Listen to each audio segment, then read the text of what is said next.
Okay, so this is good. I may zoom in after. So, I just let them sing so they understand who I am. Mm-hmm. Today we're with Candace Larson and Dawn Larson. And we're at the home of Candace and Dawn. My name is Bob Kerwin. I'm with Concussion Management Partners. And we're going to talk to Candace because Candace has been through a pretty traumatic experience playing soccer, and she has had a concussion. And we're going to try to get Candace's story so that once whatever Candace shares with us and whatever Dawn shares with us, we will hopefully be able to understand what students are going through when they actually suffer concussions, and they have to not only get back to play, but they also have to deal with the challenges at school. So we're going to focus mostly on Candace and Dawn, so I'm going to get out of the picture. But Candace, just give us a little bit of your background, like your age, where you're going to school, and I'll be asking you questions, but we want to find out what kind of an athlete you've been up to this point. So, start. You're how old? I'm 15 and I go to St. Charles College. So you're 15, you go to St. Charles, you're in grade... I'm going into grade 10. You're going into grade 10 now. And you got hurt playing soccer, right? Yeah. How long have you been playing soccer? Since I was 7? So you've been playing for quite a while. Yeah. Is it safe to say that you've been playing at the competitive level most of the time? No, I've been playing more like house league, not very competitive at all. So when you got hurt, you were playing for the high school team? Yeah, I was playing with grade 9 through 12s. Right, so as a grade 9 player, you're playing on the school team, and you made the school team. Yeah. And it's unusual to begin with for a grade 9 player to make a school team where you're playing with kids that are like 4 years, almost 5 years older than you. Yeah. So, size-wise, what kind of size difference was there in the players? There wasn't much size difference in the teams in Sudbury, but there was a size difference when we went to Oakville and did our like outside tournaments. So you were playing in a tournament when you got hurt? Yeah, we were playing in a tournament in Oakville. Tell us a little bit about what happened. It was in a tournament. Yeah, Beginning of the season, or? It was closer to the end of the season. It was our last big tournament before NASA. Your last big tournament. And what position would you play? I was playing defense at the time. What would you normally have played? Normally defense. I played forward a few times, but normally defense. Are you a big header of the ball? Do you head the ball a lot? No. But you were playing defense. So what happened? Tell us what happened when you got hurt. I don't really know, other than that we were both running for the ball and neither of us stopped and just kind of collided. You don't remember the hit or anything? No. And have you had any discussions with people? Like, that is normal. That's probably one of the first signs of a concussion. You can't remember what happened. Yeah. Well, I asked my teachers what happened, and they all just said it was a little bonk on the head, and then we just ran into each other because no one was really paying attention. But I don't really know. How did you feel when you came back off the... Like, did you feel anything? Did you feel... I stayed on the field for a few minutes, but when I actually did get off, I was in a lot of pain and in tears. Where was the pain? Mostly in my head and my neck, and I had a headache like instantly. Instantly. But I was determined to keep playing because I was a grade 9, so I played for another like 5 minutes just to...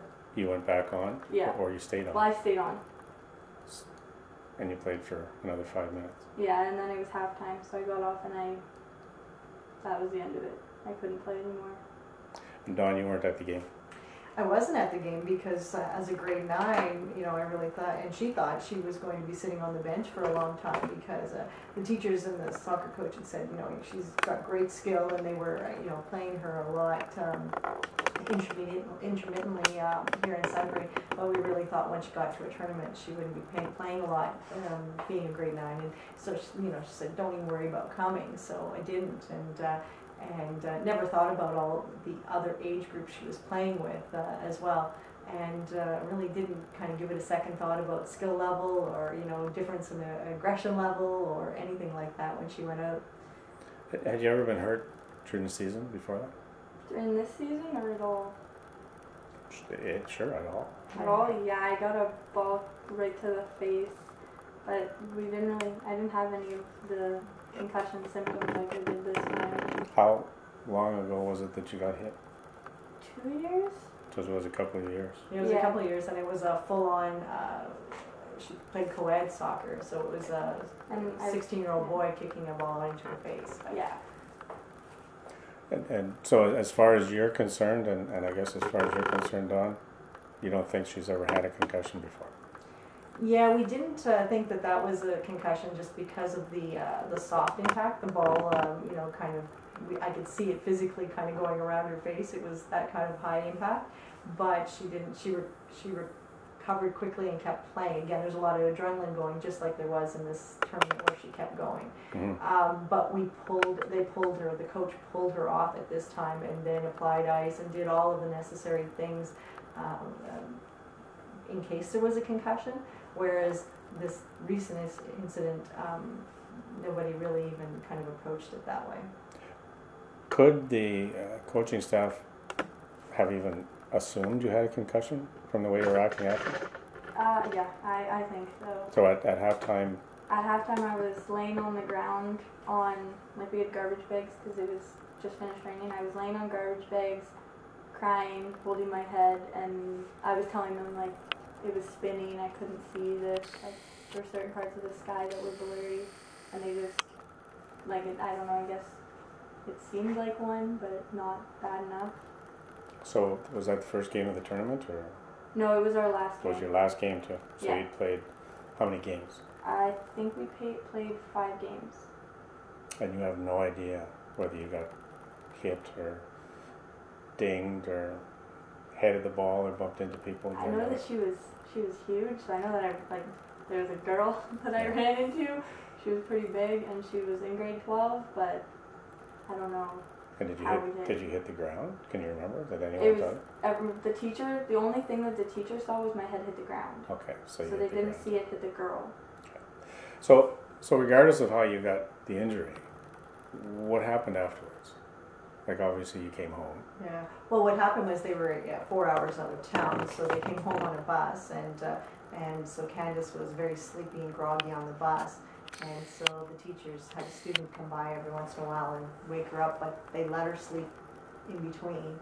And when I did go meet the bus at midnight, the teacher met me and said, she's got a little bonk on the head, and she seems to be okay. Right away when I saw her, she wasn't okay. She was white. Her eyes had different coloring, even though it was night out. When she got in the car, I could just see her eyes were different, and she had a really upset stomach, and she just wasn't herself. So I assumed she had a concussion, and so just kept doing everything, all through the night. Wouldn't let her sleep and things like that. When did you get her to a doctor? Well, because the teachers had said it was a bonk, and she was having headaches and everything, I did wait. I did wait because I've had a couple concussions. One where I was in the hospital for a week, but one where just went on business as usual. So I actually waited till 2 days. On the second day, when she was really in excruciating pain, I took her to the hospital, knowing that when I went to the hospital, the doctors didn't really have a lot of things to help me with. But we went, and they did all the testing and said, yeah, it was a concussion, but they'd have to do an MRI. We didn't have a family doctor, so really Emerge was our only option, and that's the frustrating part, was that from there on in, it kind of went down the drain in terms of medical care, because we had to go to the hospital every time she was sick, and she was sick quite often from that day forward. So when did you get the diagnosis that it was a concussion? Who diagnosed the concussion? It wasn't, actually, here's a kind of an odd story, is that none of the doctors in emergency will write you a note that says your daughter has a concussion and send it to the school. They say there's something about privacy and information, that they don't want to disclose what the medical condition is. But yet you need that note to get to school so that they understand why she's not at school. So it wasn't until we had the MRI read, which was 2.5 to 3 weeks later, that we found out that it was a concussion, that there was swelling but no bleeding. So it took a long time to get that. They in the preliminary exam they said that they anticipated that there was no bleeding by whatever manual test they did. Scary. Yeah, it was. It is. It still is. What was it like for the first few days after? Painful. And it was, I don't know, I wasn't myself. So it was weird feeling the pain, and it wasn't like, I had earplugs and sunglasses on every day after, just because I couldn't handle the light and the sound or smells. So it was difficult after. Did you? Is that what you did on your own? Like, did you know that that's what you should be doing, or? No, I just did it because it made me feel a bit better. Just stopped a bit of the pain. So just like even loud noises would hurt, so I just did something to kind of subdue the noise. So you didn't know that that's really what you were supposed to be doing? No. No, and actually some doctors kind of made fun of the fact that she had either sunglasses or earplugs in when we went for subsequent emergency visits. When we went for the MRI and she had sunglasses or was very light sensitive, the person administering the MRI was very insensitive to the fact that she had light problems. We went to the neurologist and he couldn't understand why, what, you're having problems with lights? Do you need me to turn the lights off? And it was like even just dimming them. There's only one emergency doctor that was actually sensitive to the fact that she needed the lights down because she couldn't, like he was trying to look at her and she couldn't open her eyes. So it was the whole thing about her being sensitive to smells, light and sound was a big problem when she went to school, because she couldn't stand the smells around her and the multiple sounds coming at her, and light, and really nobody understood why. And there was a lot of, even like teachers were kind of like, well, what's with the sunglasses or whatever. So obviously somebody doesn't want to stand out, and here she's standing out. And so I was kind of shocked when the medical doctors were, kind of asking, or kind of thinking that she didn't need to do that. And so she kept that up for quite a long time, and tried to not go with them, right? Because she doesn't want to get the ribbing from other people, but she couldn't handle it.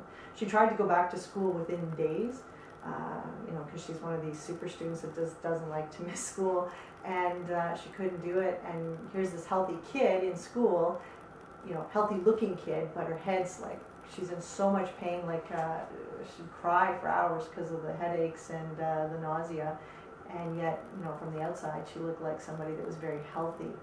And so there was a lot of intolerance to, her not being at school, or not being able to play soccer. That was a huge thing. I mean, the pressure for her to go back and play soccer, both by her teammates and coaches, was implied or real, because Candace could have just felt some of that pressure herself, but was huge for her.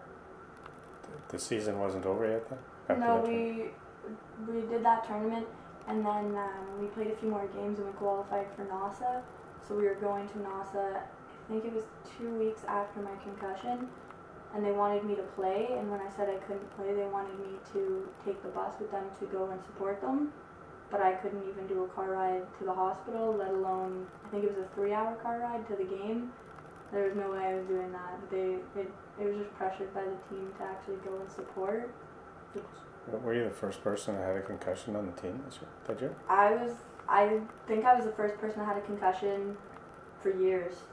When I had some conversations with the teachers saying, she really thinks you're applying pressure to her to come back to school, or she thinks you don't believe her because you keep asking her for a doctor's note, and we don't have a family doctor. And but as soon as we get that note, you'll be the first one to have it. And one of the teachers did say on the phone, well, we haven't run across this in a long time. And I'm thinking, concussions happen almost regularly on every sports team, and it just seemed like they were not prepared for the process that happens when somebody has a concussion, but at the aftermath. The principal was very good. The principal was very understanding. I just felt like the teachers didn't really kind of There's very little education and training of the teachers and the coaches. I'll be in their defense. The problem is that on a typical team that like Candace was on, with how many girls? I think there's 23 or 24. There were 23 girls on the team. By the time those 23 girls were in grade 11, statistics show that at least 10 of them would have had a concussion while they were playing in high school. Wow. At least. And in many cases they would have maybe been able to live through it and recover because of the rest period in between practices and games. But what you're saying basically is that a lot of those people were walking around, and St. Charles has a pretty big hockey team too. Yeah. St. Michael's School, for example, in Toronto is an all-boys school. They have 800 students. And they have a huge, a really comprehensive program, concussion management program. They've got a neuropsychologist. They're right near the St. Michael's Hospital. And out of the 400 athletes that play competitive sports every year, in 2011, 80 of them had a concussion. 80.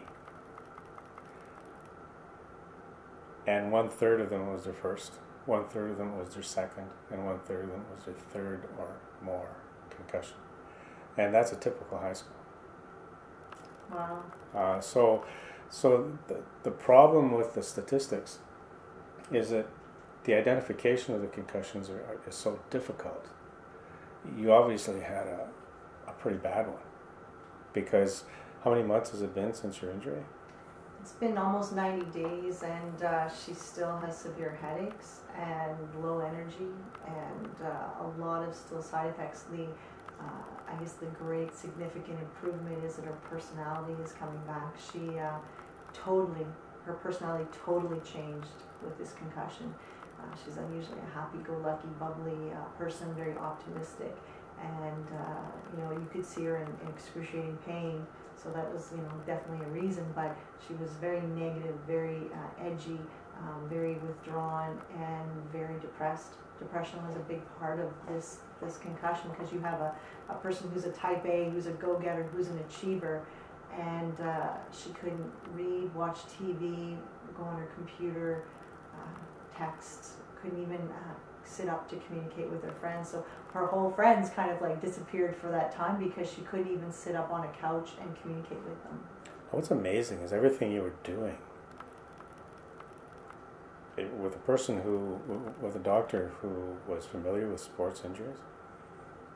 That's everything that a doctor would have told you to do. Everything. From the sunglasses to the earphones to not playing on your computer to not, like, everything that you did was basically by the book. Right. But you did it because you're trying to avoid pain. Yeah. Well, and we did do some reading on the internet, and the doctors did say to avoid the computer and TV because of the stimulation. Like, they definitely told us to stay away from those, but she had to stay away from those anyway. She couldn't. Again, you are right. She was avoiding pain to do that initially.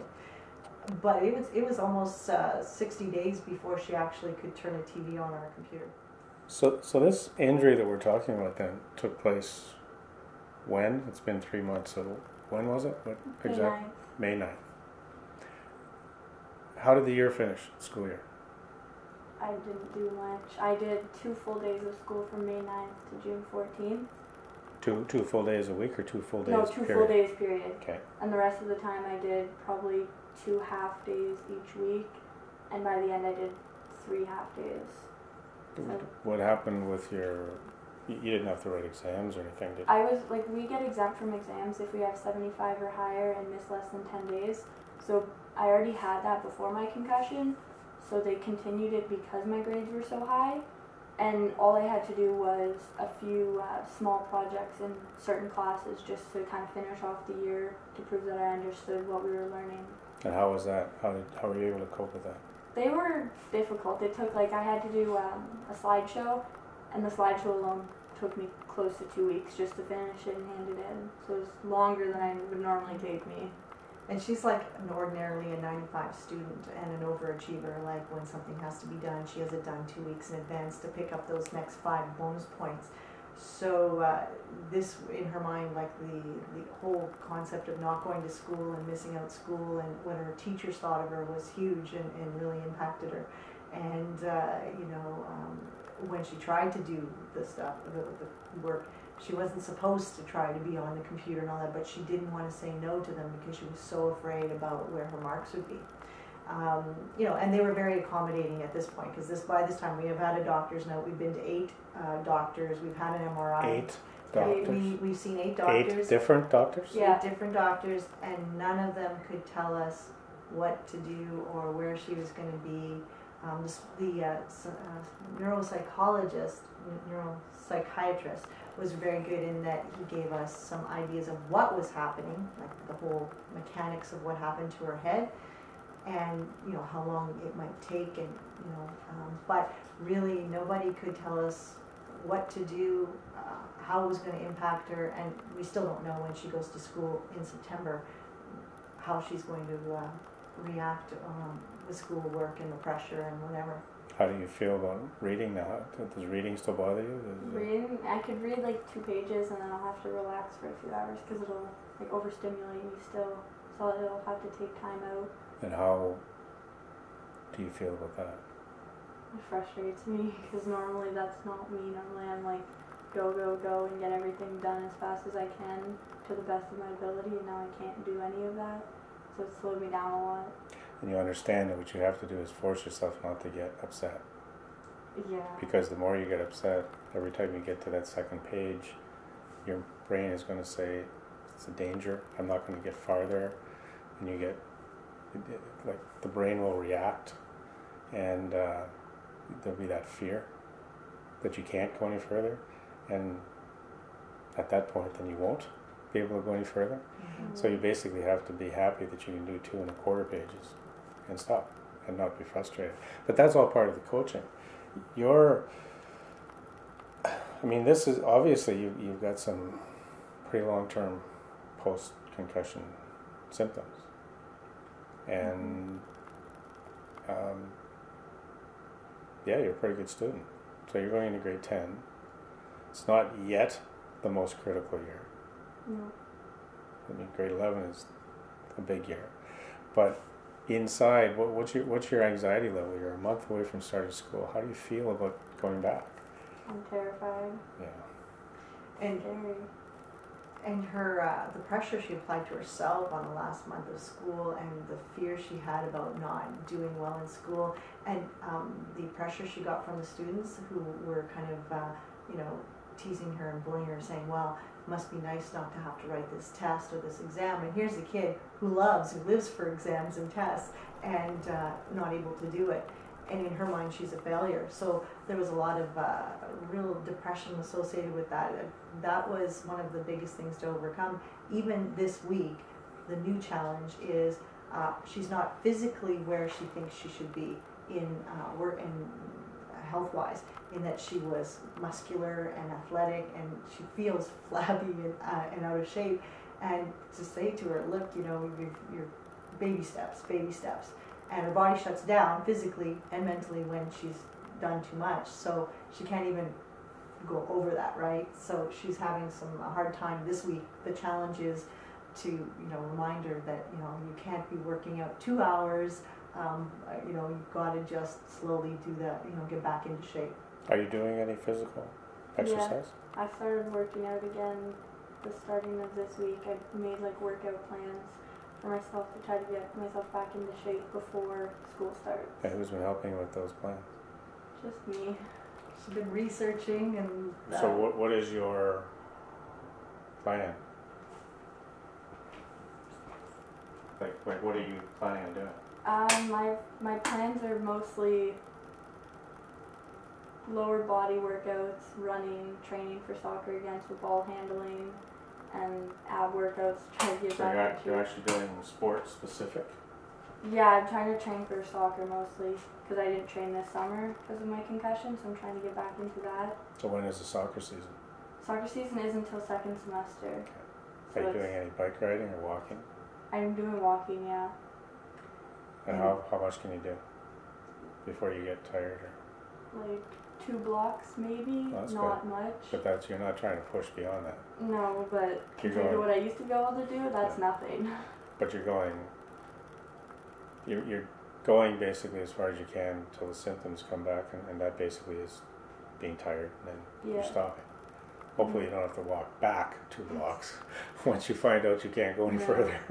Well, she's called me where she's sitting on the side of the road and frustrated Yeah. because she knows she can't go any further. So, you know, it's heartbreaking when you You have see to that. start from scratch. Mm-hmm. And I think this is one of the difficulties that people have trouble with, is that everything is still in your brain. All the connections are still there.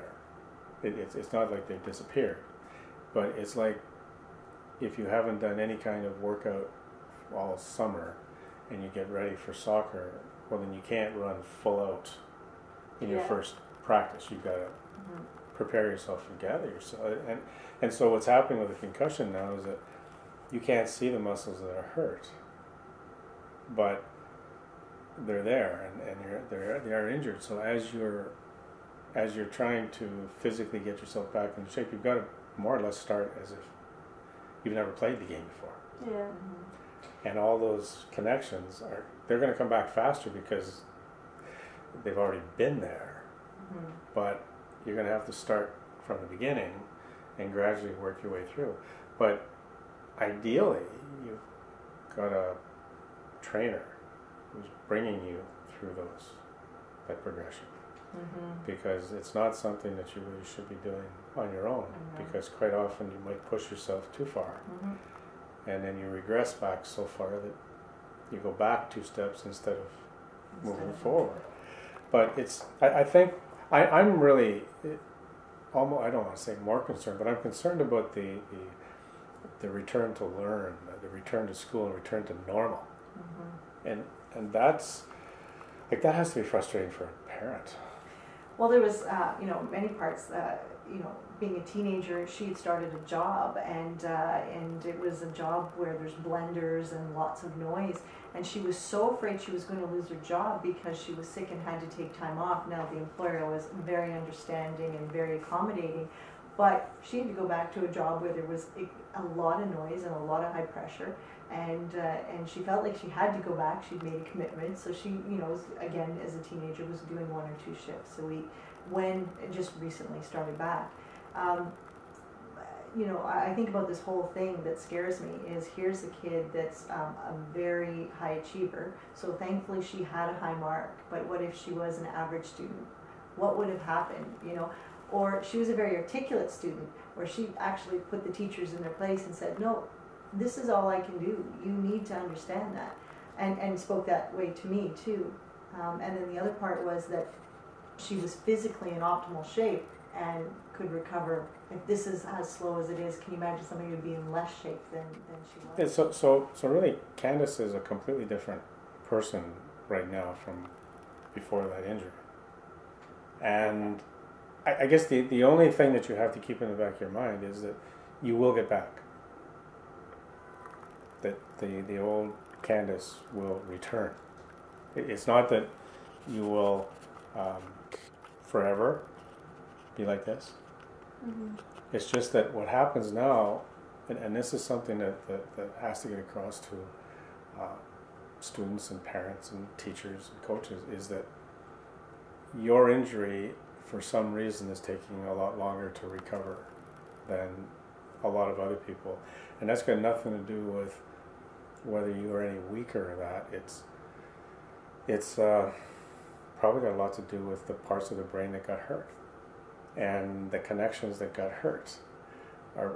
It's more or less like if you're traveling from Sudbury to Toronto and the road washes out, and it's the main highway that washes out, your detour is really going to take you a long time to get to Toronto.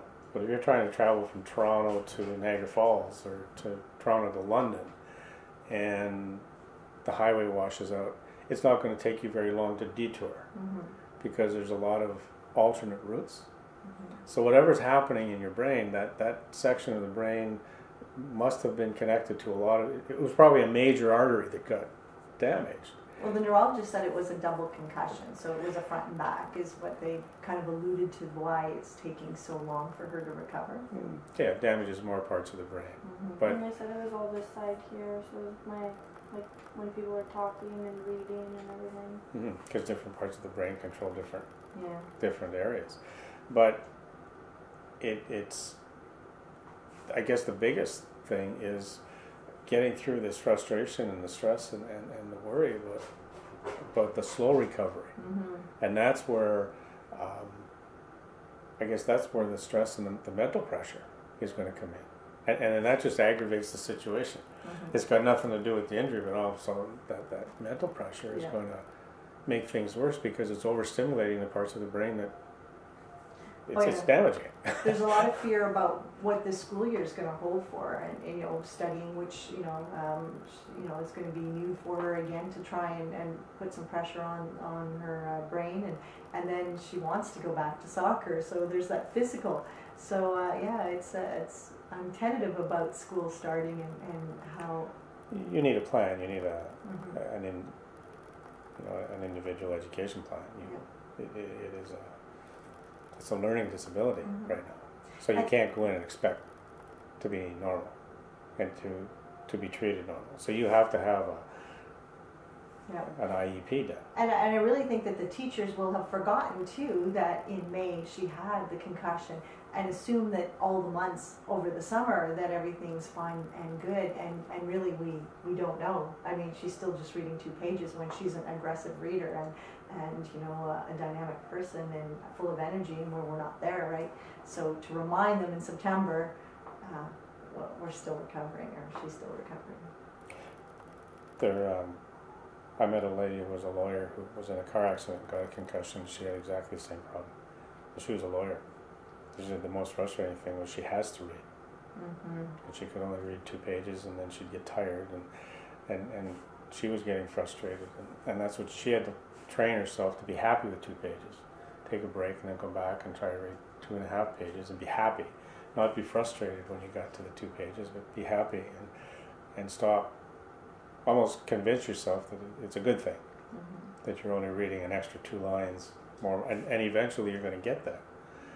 But it's this stress, and how are your friends? Do your friends understand the injury anymore? Really. No. There's lots of them I don't talk to anymore because I didn't really have contact with any of them for 2 months. So because I didn't go anywhere. And That's so sad. It's like I really only have my close friends now because I just didn't keep in contact with anybody. So it's hard for them to understand why, because they haven't been in that situation. They haven't felt the pain of it. So They haven't admitted that they felt the pain of it. And I think one of the difficulties is that when it comes to diagnosing concussions, there have to be enough people around that can notice that there's a change, because Candace couldn't help but get out of the game, and the pain was just too great. It was almost like if you had a sprained ankle, you would fake it and try to go back and just put pressure on that ankle so you can stay in the game. When you break your leg, you can't go back. You have to stay off the field. So you have to ask yourself, how many student athletes are out there that get injured? They can shake it off, or they can hide these symptoms and they can just play through it and they luck out. But then you go back to the famous cases, the famous professionals like Sidney Crosby, that was out for almost a whole year from getting hit twice. And it wasn't his first hit that did the damage, it was the second one where he went back to play after a few games. Well, Candace did make the comment when I said to her, why didn't you get off the field right away? And she said, well, you've got adrenaline rushing and you don't want to ever let down your team or your coach. And so that, you know, I think is a lot of reason why people go back or stay in the game or keep going and don't really or acknowledge that it's, you know, could be something more severe. And it's not fair to ask the player to come off. Other people have to take them off. And that's where the difficulty is right now. As a parent, even if you were at the field, what could you have done to go and get her off the field? You wouldn't have. You would not have gone on the other side and told the coach, I want my daughter off the field, because she just hit her head. Coaches get caught up in the game. Somebody has to notice that there's been a change. But in Candace's case, it was really obvious. But in so many concussions, people don't even know they've had a concussion. But the damage is there, and the weakness is there. So if they go out the next day and have another game, and they go out the next day, all of that damage accumulates to the point, at some point, it breaks. But they didn't even realize that they were hurt. And so it's been a frustrating summer.